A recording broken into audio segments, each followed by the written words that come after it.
Hello everyone, Chess Station here, and welcome to another chess video. In this video, we're going to be learning about the fried liver attack in chess. It's a really aggressive opening that often against lower elo players can help the side playing it gain more material. And even against higher elo players, it sometimes can leave the player of it with an advantage.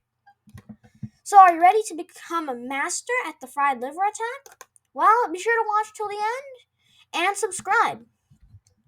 So without further ado, let's get playing. So, the first step is, let's assume you and your opponent are just playing a classical knight game. It's a four knights game now. Now, we can start by playing the developing move, bishop to c4. It really activates your bishop into the game and is a really powerful move whether you're going for this attack specifically or not. And the opponent has no really good way of actually kicking the bishop out.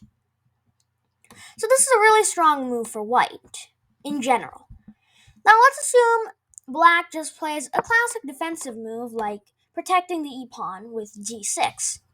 Now we can start getting aggressive with our attack by playing a move like knight to g5. The reason this is aggressive as it's literally directly going into black's territory with the white knight. This horse is kind of going to scare black a bit. Now let's say our opponent just pushes their pawn to h6, thinking, let's just kick this knight out of here. It's really being annoying. Well, the evaluation bar jumps up to +6, and that's the first hint.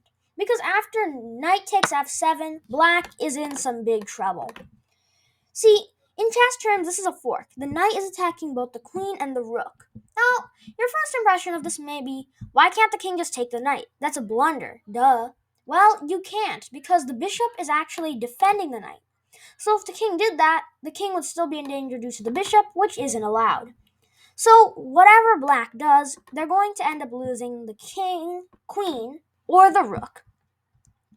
Queen moves, rook captured, knight will escape. Rook moves, queen captured, and in worst cases, with additional attacks. So, that's a really aggressive opening, and against lower elo players, if they play moves like h6 to try and peek it out, they can really have a hard time, and there's a high chance they'll just resign, give up, and you'll win the game. Now that you've learned how you can play the fried liver attack, let's get to how you can defend against it. So let's say your opponent has now played knight g5, and instead of cluelessly playing h6 like our other player, you see that this knight is a threat. And instead, you want to think more of the best way to defend. And you see that this attack exists. What can you do against it? Well, first of all, the engine likes pawn to d5. The reason is, now if the knight captures, the bishop is no longer seeing the f7 square, so you can just take it and you're winning. And if the bishop takes, sure, trades will happen, and actually you'll be in an equal position with slight advantage because your queen is out and you have some pawns moving and bishops are free. So to defend, those are the two best moves: move the bishop or move the pawn. Something I would not recommend is simply moving the queen because it blocks your bishop's development, and once again you'll still be losing your pawn in the end.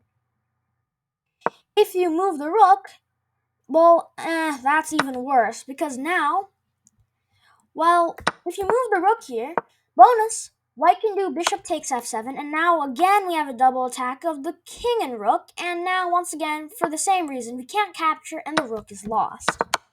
So yeah, extra bad to move the rook.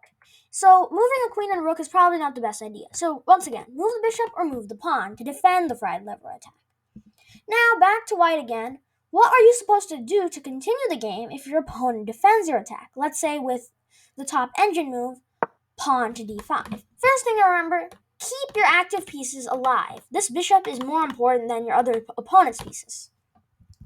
So to continue off the trade everything away except for your bishop.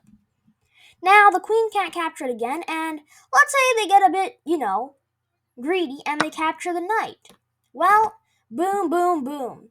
Now you have knight takes c7, which again is another loss and fork. think about having nice knights in your opponent's territory. Often, you can actually still get more back from it because you have more attacks available. And boom, we're still winning again. And even if your opponent doesn't actually let you win like that, there's a big chance you'll still have a chance. You'll still be winning a lot by the end. And if not, you can always move your knight back and continue playing a normal game. I hope you learned something in this video, and if you did, please be sure to like, subscribe, and hit the notification bell, and share this video with a friend. Thanks for watching, and see you next time.